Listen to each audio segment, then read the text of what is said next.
I have three things working on my mind today based on the inputs. One is to give an overview of Savitri. The second is to complete book 1. And the third is, which is what I prefer, to just swim in the ocean and see where they take us. So let's place all these at their feet and let Mother carry us wherever she will and to whatsoever goal she takes us.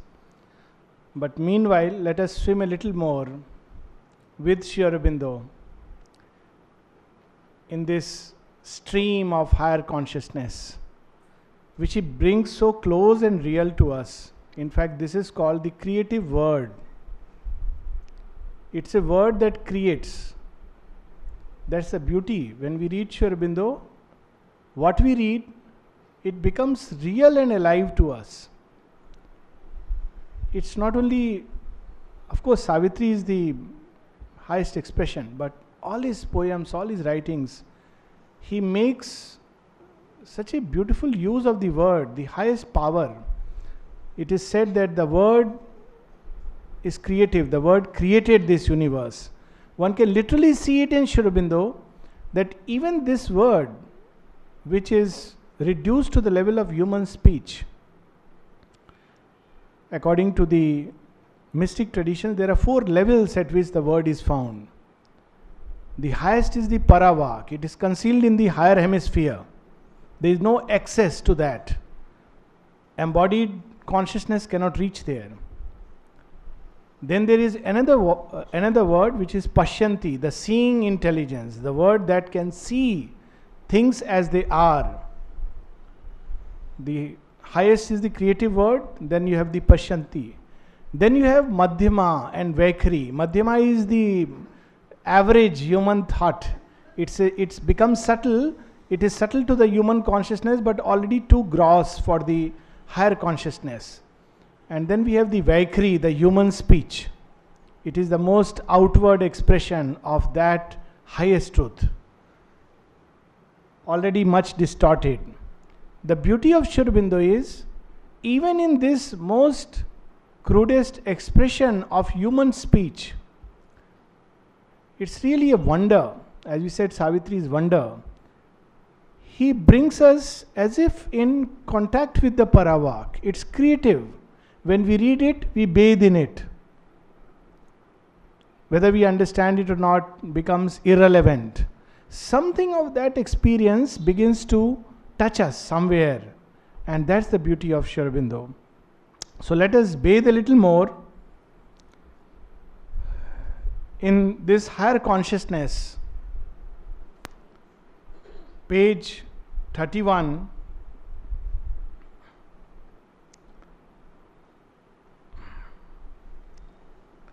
Last line. Their unity is too close for search and clasp. One of the fundamental natures of the higher consciousness vis-a-vis the lower consciousness in which we dwell is a question of unity and division. And that is the root of all problems. And this unity in the higher consciousness is not a uniformity. When we think of unity, we believe in blurring all distinctions. The only unity we know is you become like me, think like me, feel like me, then you are one with me. Like the famous presidential speech, the US president, he said, if you are not with us, then you are against us. This is how we, it's a typical sign of how, it's not only him, he is representing what we are inside, that either you must think like me or you are against me. We don't go to this extent to proclaim. But the only unity we know is that everybody must think alike, feel alike, talk alike. Then there is unity. But that is not unity, it is uniformity. And uniformity, to create unity by uniformity, is the method of the Asura. Sri Aurobindo speaks about it, that there are 3 ways that the Asura works. One is uniformity. Second is regimentation. Everything must be controlled by force and external power, not by any internal change. And third is propaganda. So these are the three ways by which the asuric nature works. And the divine nature works in just the opposite way. His unity is not uniformity. His unity is a multitudinal expression of the one. He does not believe in regimentation, gives utter freedom to each particle and aspect of creation. There is no propaganda. He reveals things as they are. No cover-ups, no garbs under which to hide. And this is what we are most afraid of.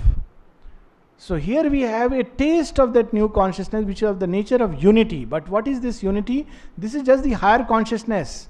The ultimate unity is in the supramental, where all these streams which are fragmented in the human consciousness, as we ascend, they begin to run closer and closer. It's not just unity of human beings, it's unity of things which are opposites. Tenderness and strength. We find in the image of Durga, beauty and strength united. We find in the image of Rama, strength and tenderness united and harmonized. We find in the image of Shiva, peace and the power of destruction. The benevolent giver Ashutosh and the one who can destroy the whole creation with his dance. They are united. So the nature of higher consciousness as we ascend is an increasing unity, till finally all these divergent streams unite and become, Sri Aurobindo describes very beautifully, like a veni, like I don't know what's the English word for veni, girls tie, braid, right? Okay, good. And they unite together and they enter through the overmind into the supermind. When they come, it's just the river. They come together and then they become many, like through a prism, and they spread across. So it's that's the unity towards which, in our mind, idea clashes with idea. Communism must oppose democracy or liberalism, and that must oppose socialism and capitalism. They are at war with each other. That's why in our parliament we have opposition. Opposition must oppose. Even if things are good, it will say the same thing when it is in power. But when it is in opposition, it must oppose. That's the very nature by which human consciousness works. Mutual opposition and conflict. But in the higher consciousness, they are united. Therefore, there will be no problems. All the problems that we face in our existence today. Why doesn't so and so think like me, feel like me, behave like me, talk like me, act like me? It will be such a monotonous world. And divine has a wonderful sense of humor and a wonderful sense of artistry, that he loves to create a manifold, rich oneness. So here, their unity is too close for search and clasp.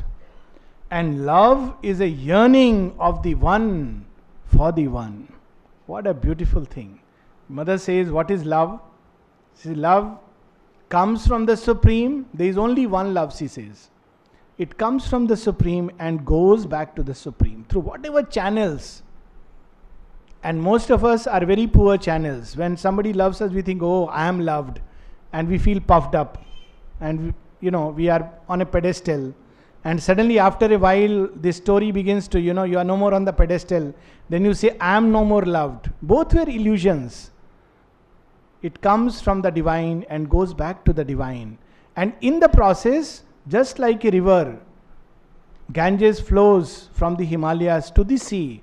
But in the process, it makes many lands fertile. So love visits our hearts. Joy visits our heart. Peace visits our heart. But in our earthbound consciousness, we hold it as mine, and that becomes the problem. But in the higher consciousness, it's not like that. And love is a yearning of the one for the one. And beauty is a sweet difference of the same. And oneness is the soul of multitude. This is the beauty of these higher realms, these higher regions. They're all the truths unite in a single truth. They're not blurred. Their distinctions are there and yet they unite in it. They, in fact, harmonize and complement. That's why in adoration of the Divine Mother, we have this beautiful line: all contraries prepare her harmony. When someone asks Aurobindo, what is the secret of harmony? This is a problem we are grappling all the time. Aurobindo gave a one-line reply: union in the Divine Mother.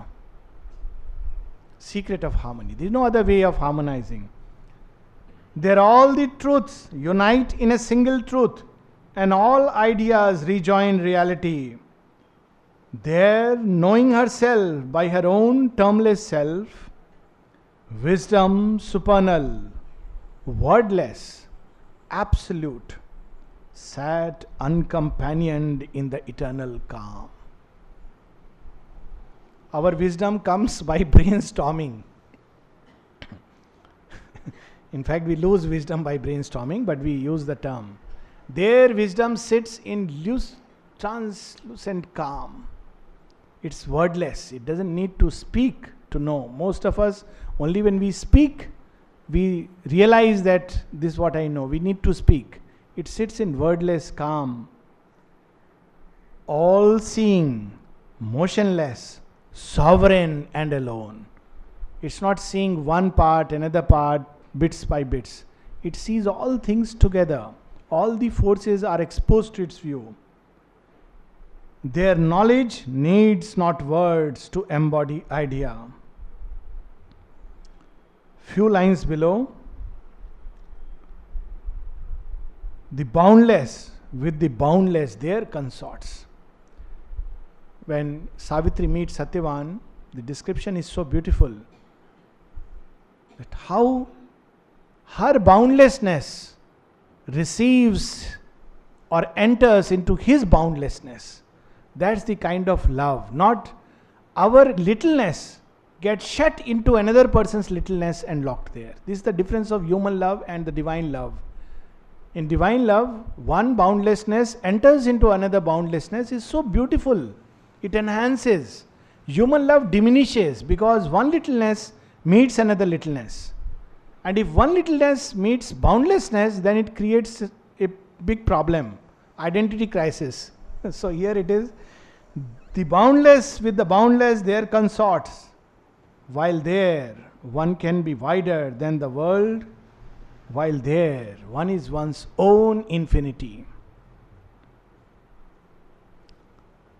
All faces look out through my face. This is the kind of identity one finds there.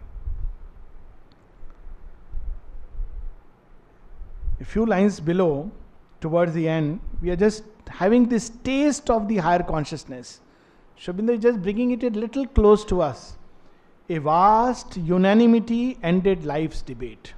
There are no debates with others outside us. All the debates are within us. And if we look closely, all our outer debates are a result of this inner debate. Something within us has a problem and we have forcibly shelved it aside. Now when we see it outside us, we need to fight. But there, a vast unanimity ended life's debate. It's not a narrow unanimity. The war of thoughts that fathers the universe. The universe grows through a war of thoughts. The clash of forces struggling to prevail. In the tremendous shock that lights a star, as in the building of a grain of dust. The long regurgitations of time's flood.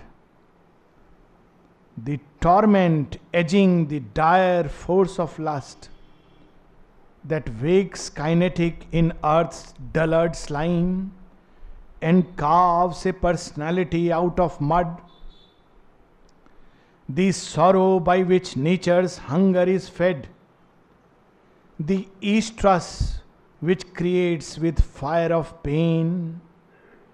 The fate that punishes virtue with defeat. What a beautiful description of our life. Aurobindo is not concealing anything. He is not telling, no, virtuous men will always get nice things. They will always succeed. There is a fate, a paradoxical fate. It's a fact that virtuous men are defeated. They may also succeed, they may also fail. What is that fate? What is that knowledge? What is that wisdom that works behind? Why there is pain, so much pain in a single creation?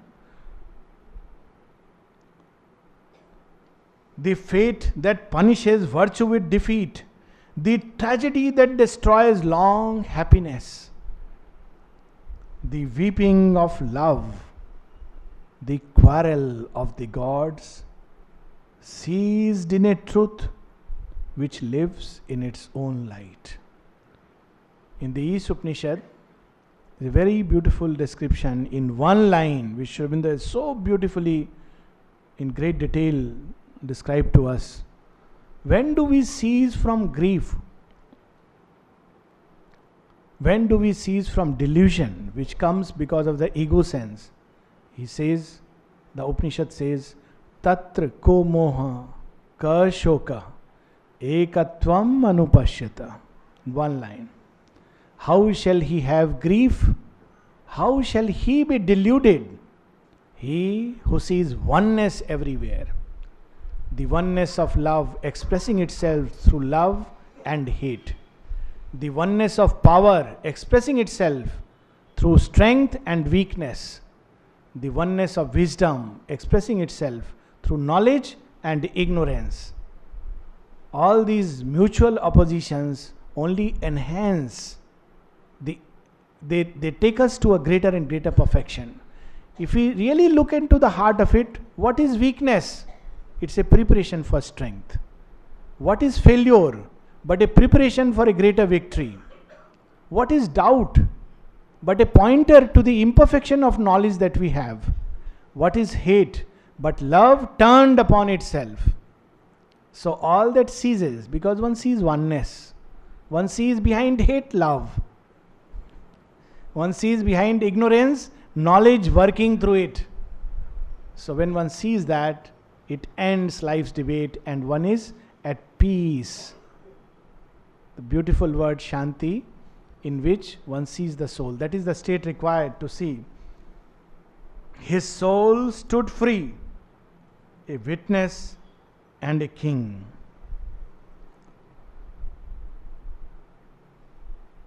Few lines below, we'll take the full taste and the joy of this. The toiling thinker widened and grew still. How this state develops in human beings? To begin with, the narrow consciousness begins to become wider and wider and wider and wider. And then thought grows still. In that wideness, thoughts don't move. The toiling thinker widened and grew still. Wisdom transcendent touched his quivering heart. Then wisdom comes. That is why in the Vedas we have Varuna being invoked as one of the first gods. Varuna is vastness, wideness. When he comes, then Mitra, his eternal companion, the god of love, can come. If Varuna doesn't come, love cannot come. Vastness, wideness. Sri Aurobindo says there are 4 aspects of the higher consciousness. Light, wideness, power, bliss, and of course peace is the basis. Wisdom transcendent touched his quivering heart. His soul could sail beyond thought's luminous bar. Mind screened no more the shoreless infinite. The superconscient through a last glimmer and drift of vanishing stars. The superconscient realms of motionless peace, where judgment ceases and the word is mute. So standing in the doorways of the higher consciousness, sailing there, he could see little bit, some touch of the superconscient realms. The embodied mind cannot see it. And the unconceived lies pathless and alone. Where is the path? Mother speaks of it in one of her visions, where she sees that various people are showing him different paths. And they are showing him, and she sees they are talking very big about their path, but just a little window through which you see things. So she sees and just smiles. Then one person comes she sees one person sitting below a tree. And he says, why don't you take my food? So she says, okay, you also give me. So she tastes that food and says, this is delicious. What is your path? And he says, I have no path. The unconceived lies pathless and alone. All this, that's why Aurobindo doesn't really, in human language he has tried to pour. But what path? Someone who is seeing everywhere God walking by.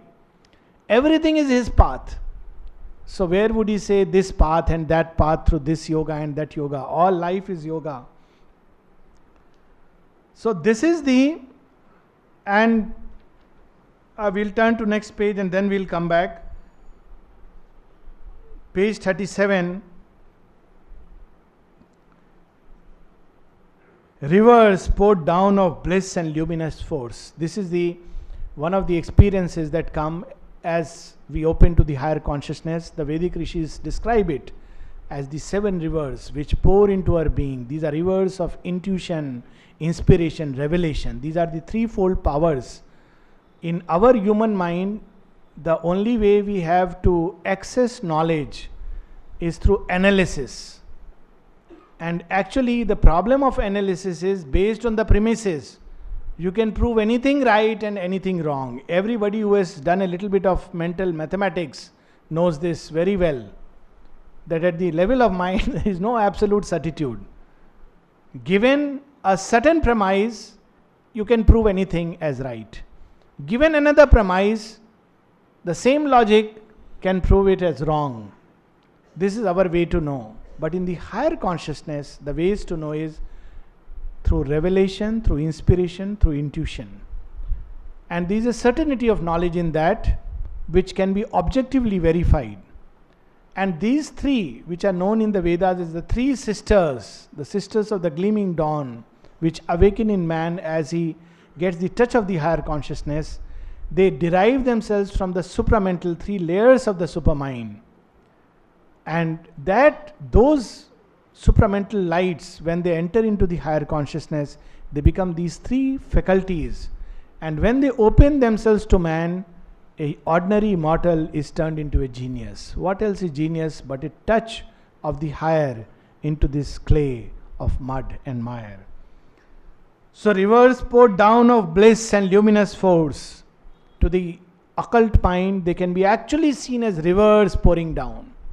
And even in the physical world, the rain is a symbol of that. And that's why perhaps because we are so scared of it, we want to put an umbrella. Because we are scared that it will fall down. Mother describes that experience, her last balcony darshan in 72.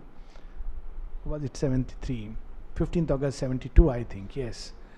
When 73? 2. 3, right. Thank you. 15th August 73, when it rained and what a wonder and beauty, and some people probably took up the umbrellas and some wanted to hurry through. And then she had this to remark: grace came down and poured as rain. And look at human consciousness. They wanted to cover their heads. It's not they, it's we, it's all of us. We cannot bear its intensity. We don't like it, as we will see subsequently. But meanwhile, rivers pour down. Even in the physical world, these symbols can be seen as representative of that. In the inner world, fire purifies. In the outer world, fire purifies. In the inner world, if we see snow and mountainous snow, it's an ascent of the physical consciousness to its height. In the outer world also, snow summits represent the highest that the earth consciousness can conceive. So these are symbols. So rivers are symbols of that. Rivers poured down of bliss and luminous force. Visits of beauty. Storm sweeps of delight. Rained from the all-powerful mystery above. Then stooped the eagles of omniscience. A dense veil was rent. A mighty whisper heard. And a few lines below, an inspired knowledge sat enthroned within, whose seconds illumined more than reason's ears. And we have this so many examples in Aurobindo's own writings. In a moment he has written casually, in Savitri itself there is a line, the riven atom's invisible omnipotent force. So casually he has written. And much later, we had the splitting of the atom and its force which can destroy the worlds. Casually an utterance, and that illumined much more than reason's ears. Scientists labor and labor and labor to find, after a lot of time they discover something, after much effort. Aurobindo says in one of his passages, again casually it seems, that scientists are trying to discover the secret of creating life, but they cannot do it this way. If at all they want to create life, they have to learn the secret the other way, how life became matter. Because that's the way things worked. If you learn that secret, then you know how to create life. You can't do it if you learn how matter creates, life is born in matter. Because it's the reverse way, it's not possible. So passingly, that moment, when he speaks about, there is a very interesting anecdote to it, that when, I think it was Arun Nehru who, during the time of the 62 Indo-China war, and our then Prime Minister, he was desperate because India was not prepared, and they sent a special ambassador to meet John Kennedy and ask for help. So he asked this ambassador, okay, tell me what is the current situation on the border. He said, sir, I am sorry because I have not been posted to those areas. So he said, never mind. So he called the CIA chief, he rolled the map and he showed where all the Chinese have infiltrated. So then he says, okay, anyways, you are a democracy and we have to help you. But why didn't you listen to this man who has been telling you since the last 2 years that this risk is there? So who is this man? He is very surprised. So he takes out the human cycle and shows it to him, where it is written, the threat through Tibet of the Red China. And he's taken aback. He says, no, this is not 1960. This is written much earlier. He says, no, I think it must be 1960. He says, it's not possible because 1950 Aurobindo left his body. In early 1900, Aurobindo had foreseen this, which our rational mind could not believe and grasp till it became an eventuality. This is the kind of foreseeing knowledge which can be man's. In Savitri, he writes that yet a foreseeing knowledge can be ours if we could take our spirit stand within. Why don't we have this foreseeing knowledge? Because absorbed in a routine of daily acts, we see only the tread of passing circumstance. I think a lot of problem is when we see the TV and the discussions on the TV, and the foreseeing knowledge goes into the background, because we have everybody predicting things which next day they don't know whether the channel is going to last or, but it shows us, we believe, oh, this is what is going to happen. But what happens is something very unexpected. She has said it's the hour of the unexpected. Anictus of revealing luster fell, as if a pointing accent upon truth, and like a sky flare showing all the ground, a swift intuitive discernment shone. One glance could separate the true and false. It didn't require a mental debate and discussion. It knew what is true and what is false. So when we had another example of someone who came to mother and came to stay in Golconda, and he asked permission, and the then in charge said, all right, but I have to ask the mother because it's a formality. So he went to the mother and mother said no. So this man had come saying, I am Prince of Lanka. So mother said no. He said, mother, but he's Prince of Lanka. And I said no. Mother, but I have already promised him. My child, I have told you he is not going to stay in Golconda. Mother, but why do you say that? So mother punches him and says, you want to test the divine? So he kept quiet, and as he's coming out of the door of the ashram, there is a retired high court judge walking inside, and he says, what is this man doing here? He says, he is Prince of Lanka, he has come for an accommodation. No, I have convicted him 3 times. Be very careful. What is this knowledge? The strange part is we don't want all this. This is the irony. We are very happy with analysis. Even truth we must analyze. Sri Aurobindo has written all this. It is right. Is it true or not? Human mind can go into abysms of stupidity. Here is one glance could separate the true and false. And it's not only in the domain of knowledge. We can go a few lines below in the next movement. As if from a golden file of the all bliss, a joy of light, a joy of sudden sight, a rapture of the thrilled undying word, poured into his heart as into an empty cup. Even joy and light and bliss, as if from a golden file. And this contact is not just amorphous, it can be felt concretely like a substance, actually a substance. So, this slide goes and even it goes and illumines the subconscious regions. But initially, it's not possible to live for the embodied consciousness to dwell permanently in these states. In the olden yogas, with great difficulty, one could pierce the skull and escape a little into these splendors. And as one can see, even a little contact with this higher consciousness can make one easily feel that one is in contact with ultimate truth. There is so much joy, there is so much wisdom, truth, light, wideness, that it's very easy to be deceived that this is the absolute truth. And Sri Aurobindo says that many yogis who come in contact with the higher consciousness, they believe they are in contact with the highest. And most yogas end here. That's why Sri Aurobindo says, my yoga begins where other yogas end. Most yogas end with an entry into the higher consciousness. They have a glimpse, they come back, and then they want more and more to live there and dwell there. So the process used is to withdraw oneself more and more through more and more concentrated meditation and live in those heights till finally at the moment of death to depart through that doorway. And there are several ways to depart.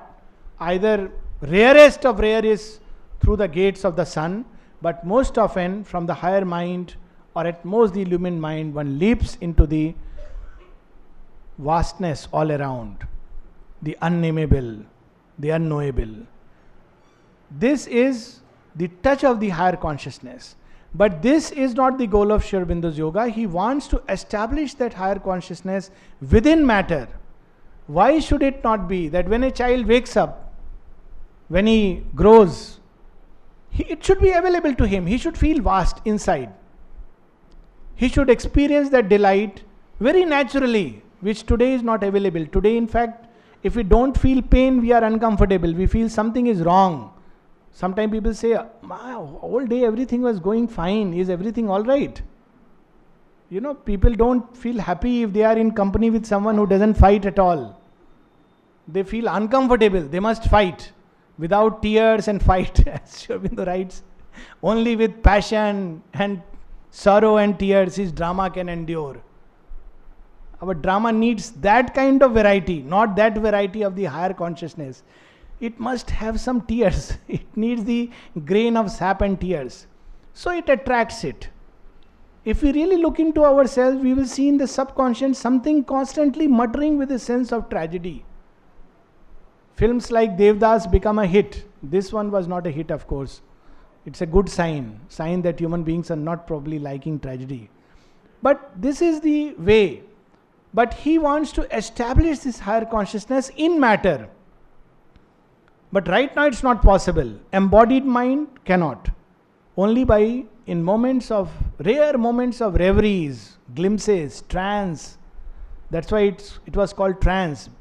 One could escape momentarily and experience this.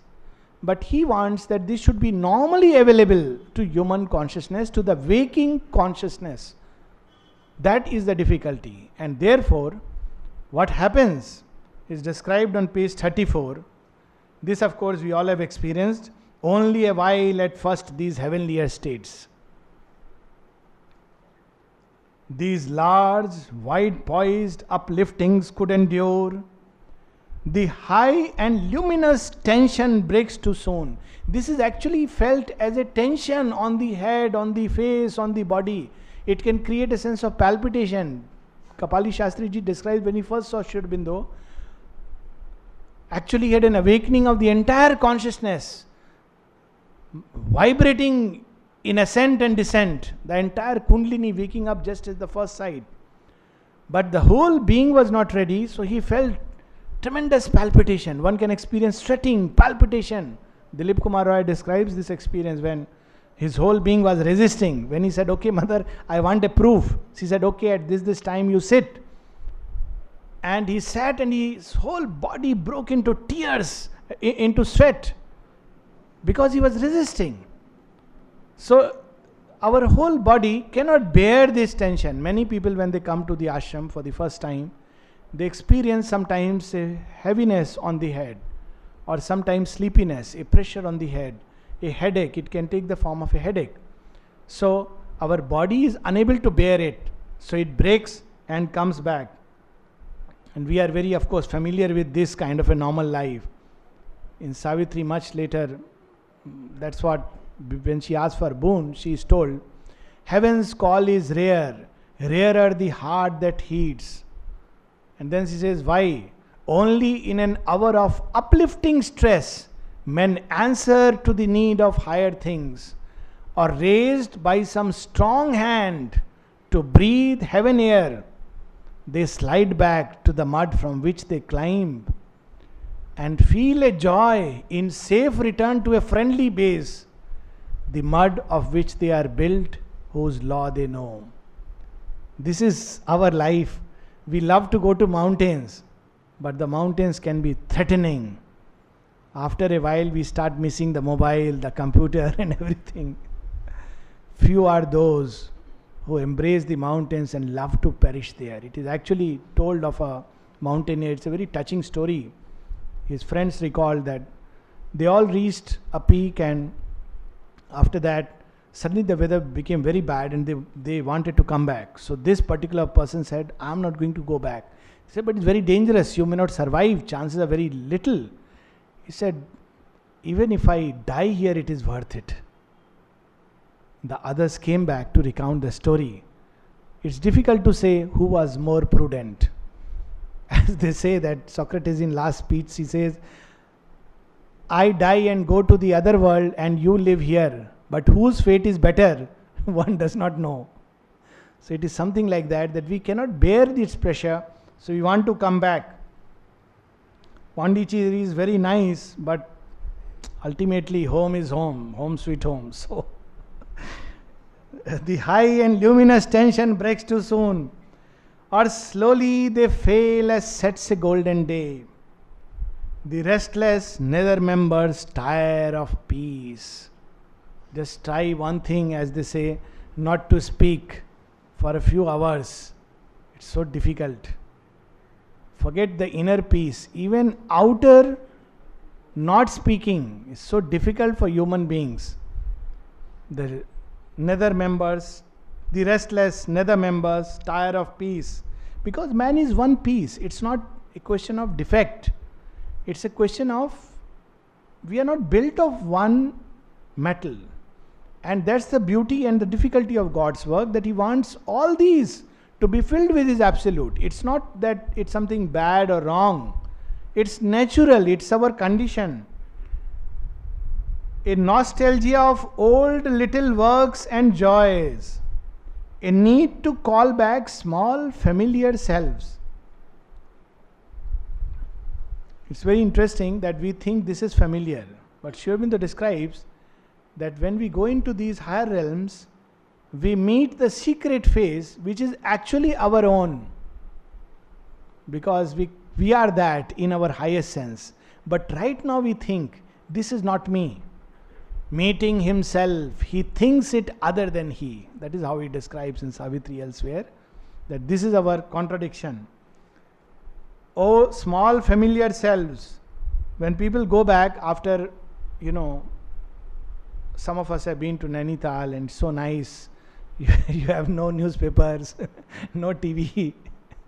When you come back to Delhi, one of the first things that, people on the way, mobiles start. Then after some time, the news.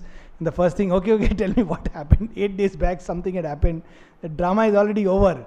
But the first thing is, impulse is to get on through the newspaper, to switch on the TV, what's happening. So this is how he describes. Sri Aurobindo knew everything. A need to call back small familiar selves to tread the accustomed and inferior way. The need to rest in a natural poise of fall. As a child who learns to walk can walk not long. This is his compassion. We are little babies. Little walk and we say, Mommy, I am tired. So Mama comes, fans us, gives us chocolate. This is, ready? Come walk again. In fact, that's the reason why this journey is not so easy, not so smooth. It has its checkered walk. Replace the Titan will forever to climb. On the heart's altar dim the sacred fire. An old pull of subconscious chords renews. It draws the unwilling spirit from the heights. Or a dull gravitation drags us down to the blind driven inertia of our base. For us, rest is rest in inconscience. Rest in light, we have read very nicely. Mother has written how to rest in light. But we are not happy. We want to rest in state of fall. That's the human problem. But here comes the saving grace, and one of the things of this yoga, which is so beautiful. What happens in this yoga? Mother says, my child, in one of her passages, I am with you. She says, my child, I am with you means a whole world of things. It's a long, long passage. And then one of the things he says, it means that when you go down, I don't stand on the shore and watch. I go down with you. Now here we have this expression, this too the supreme diplomat can use. The divine knows all kinds of diplomacy. He knows all the paths and ways, and he can use everything. What is he doing there? He makes our fall a means for greater rise. What a hope-giving line. But it does not mean that we should learn to fall to rise. because, oh good, after all through this we will. There is a subtle difference. He says, he makes use of it. He's not advising us that to rise you must fall. He's saying, but I'll come there and make it a means to greater rise. For into ignorant nature's gusty field, into the half-ordered chaos of mortal life, the formless power, the self of eternal light, follow in the shadow of the Spirit's descent. The twin duality forever one, this twin duality we'll read in the next canto, chooses its home mid the tumults of the sense. It says, okay, I'll go there and see. And slowly it changes us in those parts, because those parts are unwilling to change. We all know, this is a common experience, a universal experience, that when we are in a beautiful state, then it seems that certain things have gone away from us. For instance, craving for sweets. But when we are back, then things come back. They come back because, well, those parts, because when you light a fire, animals are away. But after some time, this fire becomes dim and they again come near. So this is the problem. So now what he does, he goes there and he starts changing them. How he changes? He comes unseen into our darker parts. This is grace and compassion. And curtained by the darkness does his work. We think nothing is happening. We think we are the same stupid old creature. Others think we have become worse. But the divine does not think that way. He thinks otherwise, because he is wise. Till they do feel the need, a subtle and all-knowing guest and guide till they too feel the need and will to change. This is the problem of this yoga. Each part must independently and in freedom want to change. It's not enough that one part says, I want to change. Then it's like old yoga, the disembodied being. In fact, there is no change there. One part and disengages and goes there. Every part must feel the need to change. So the story runs that when Vibhishna, Rama has won the war, and everybody is coming back to Ayodhya, so Vibhishna also wants to come to Ayodhya. So all the monkeys tell Rama, please be careful. This fellow, after all, is a Rakshasa. Don't give him visa.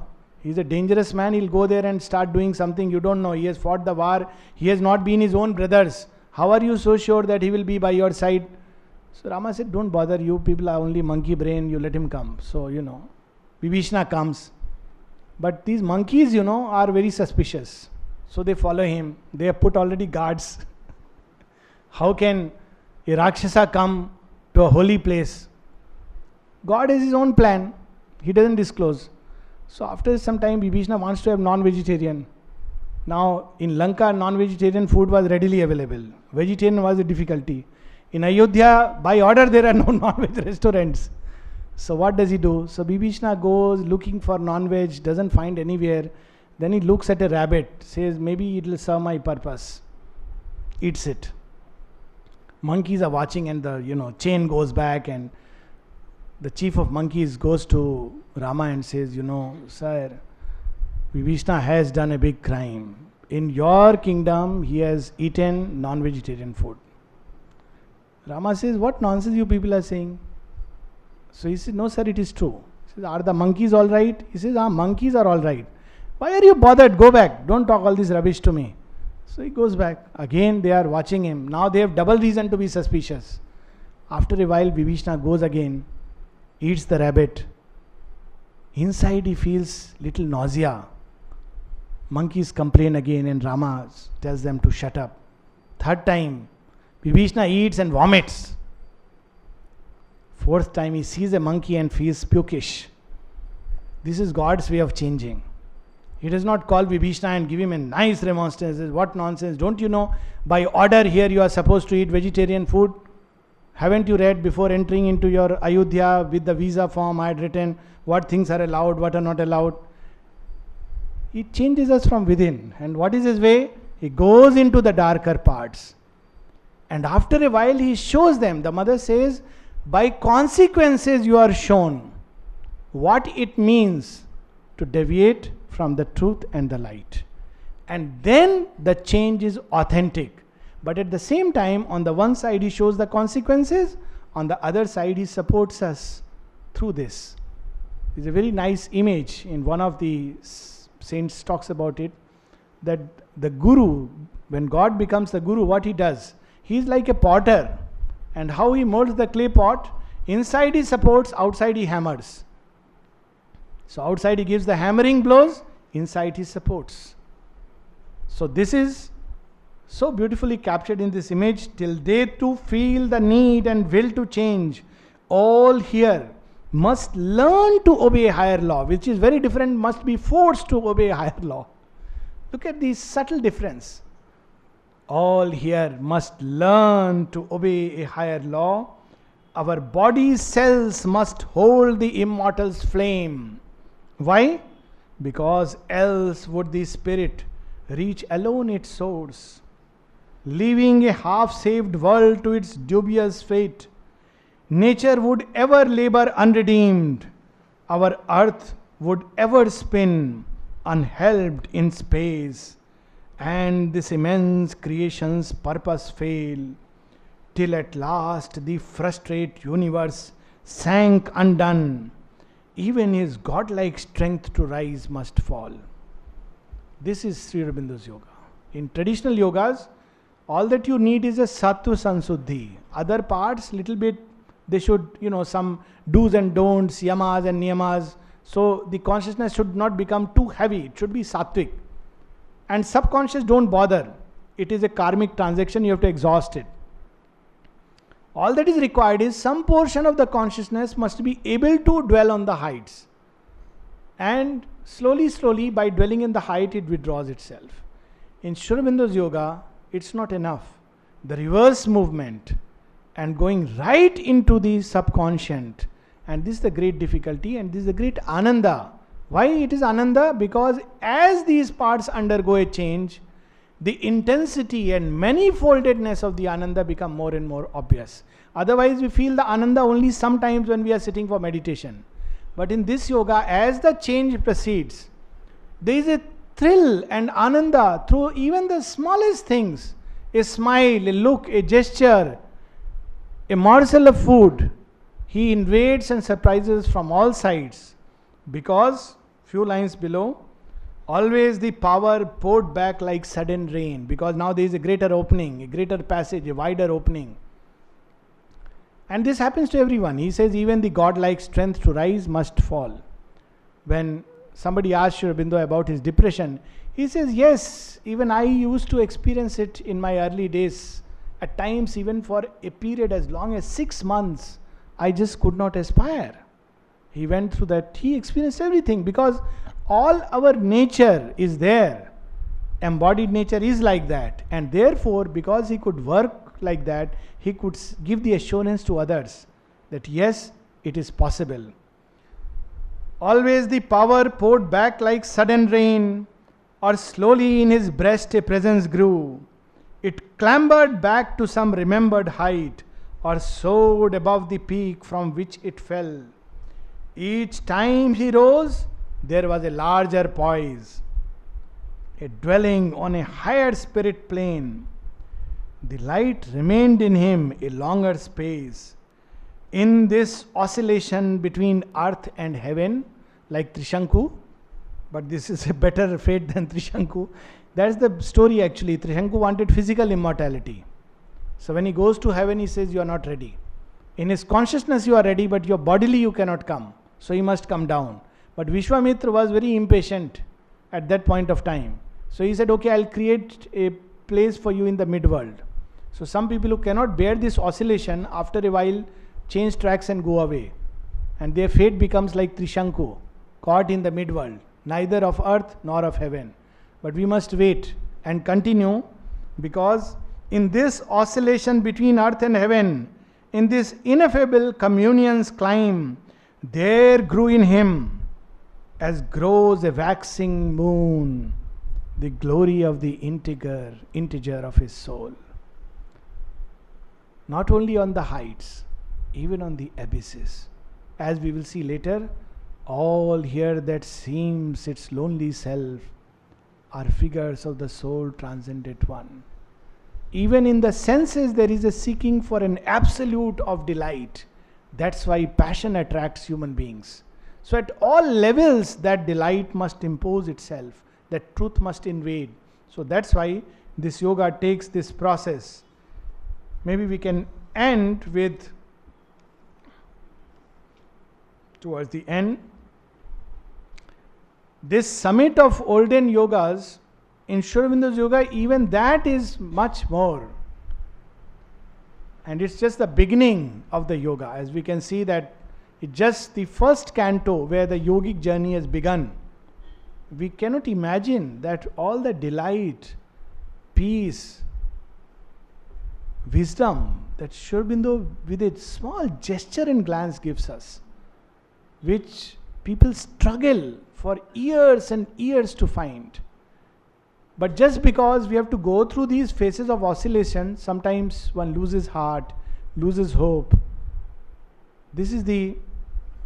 But eventually, finally, he could dwell a little more. That integer of the soul has grown. The presence becomes constant. The journey is known. He is stabilized in the higher consciousness. Thus came his soul's release from ignorance. No more the ego, cabined, partitioned view of life. His mind and body's first spiritual change. This is not everything. This is just the beginning. This is just the advertisement. What is it called? Movie? Reels. Few reels are shown. After, promo. But earlier it used to be called some other word. Trailer, that's right. It's the trailer of what must come. That's right. Thus came his soul's release from ignorance, his mind and body's first spiritual change. A wide God knowledge poured down from above. Wide God knowledge. One sees the working of God in all things, in things terrible and beautiful, in things sweet and charming and dangerous. Everywhere one sees the working. So it's a wide God knowledge, not a limited God knowledge. Not only in bhajans, but even in rock music, one feels the touch of that music. That's the wide God knowledge. In everything, one begins to see how the divine is working everywhere. And then one enjoys him in all things. This is not to encourage rock music. A wide God knowledge, a wide God knowledge poured down from above. A new world knowledge broadened from within. His daily thoughts looked up to the true and one. How beautiful life would be if when we walk across the roads, we keep meeting him with a capital H, unexpectedly, everywhere. How beautiful it would be. His commonest doings welled from an inner light. It looked like as if it's a commonplace thing. But even the most common doings of such a being, a casual thing, comes from the deepest light. That's why everything that Sri Aurobindo and the mother have touched, everything that they have spoken, written, done, stepped, is so sacred and dear to us. Some people don't understand this. They feel it's like a cult or religion. It's not at all a cult or religion. There is a deep and profound truth in it. Wherever she stepped, she released streams of entrancing ananda. Because even in the commonest acts, even in stepping, even when she was signing a photograph, it was not just signature. She was pouring her consciousness into it. When she held something, touched something, when she looked at someone, how much more where she lived. All these things carry a deep and intense meaning. And here, his commonest doings welled from an inner light. His grasp surprised her mightiest energy springs, nature's mightiest energies. He spoke with the unknown guardians of the worlds. Few lines below, he saw the cosmic forces at their work. We see only appearances. But Ashupati, the seer living in those realms, could see. I am not using Sri Aurobindo. Sri Aurobindo has gone so much far beyond. So this is much like his past. His journey will come little later, where we can more say, because nobody else has traversed there. So far some mystics have gone. He saw the cosmic forces at their work and felt the occult impulse behind man's will. Time's secrets were to him an oft-read book. He could write in one of his poems, "Nothing is hid from my burning heart." That fire is awakened. Time's secrets were to him an oft-read book. The records of the future and the past outlined their excerpts on the etheric page. Actually, Sri Aurobindo used to see etheric writings. Even not only about big things. He saw certain languages which, we don't know what language they are. Even certain Sanskrit which has become apparently archaic, which today we cannot decipher. And he wrote because he was seeing it in the Akashics, he used the word Akashic records. That's how the Vedic rishis received the richas. They received those hymns actually seen in the etheric page. But he also saw, interestingly, the commonest things. Tea at 3:29 p.m. Amazing. 4:30. It's amazing. Even the commonest things are coming as if with the sanction of the beyond. The crow will fly in that direction. It's amazing. Akashic scripts. The records of the future and the past outlined their excerpts on the etheric page. That's why Sri Aurobindo's interpretation of the Vedas is not an interpretation. His writings on the Gita and Upanishads are far more important, and this should not be compared with interpretations. It's not an interpretation. They are revelations because he had realized them in his own consciousness. Even as early as Chandanagar, Sri Aurobindo used to have visitations of these four great Vedic goddesses, Sarma, Ila, Mahi, Saraswati. So, Vedas were first revealed to him, and then he saw, oh, there were some people who also had some of these experiences. It was not that he read the Vedas and followed the path. Many people make this mistake of thinking, oh, what he has written is the same thing as in the Vedas, the Upanishad and the Gita. There can be no great error than this. That is the base. And of course, Sri Aurobindo had that base. But his yoga went much, much beyond, as we shall see later. One and harmonious by the Maker's skill, the human in him paced with the divine. A genius heightened in his body's cells. Now, what is such a person's life? As I said, we have the audacity to write on Sri Aurobindo's life. What can be right? Apart, he lived in mind solitude. Who was his companion? With whom he could share what he was experiencing. If you read the early person's record, it's very interesting. People would go play football, cook things. They didn't know what Sri Aurobindo is really doing.